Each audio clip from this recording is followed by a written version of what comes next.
This is Mama Miche today. In my magic kitchen, unstuffed pepper casserole. There are times when you put a lot of effort to make a delicious meal, and then there are times when you use a recipe like this, simplified. Life and meal planning can be simple or complicated. Believe it or not, it's often your choice to do things the easy way or the hard way. I learn life lessons the hard way. In my magic kitchen, I will use any and all hacks to simplify. I've always loved a good stuffed pepper. My unstuffed pepper recipe hits all the notes and is done in no time. Great for a quick weekday dinner. Who doesn't love a good quickie? Great anytime. Mama Miche makes your kitchen magic.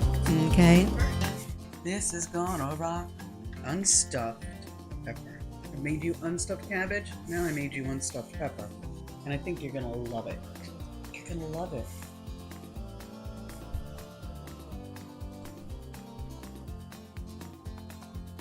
This is so good. You should make this and make your kitchen magic. Let's see.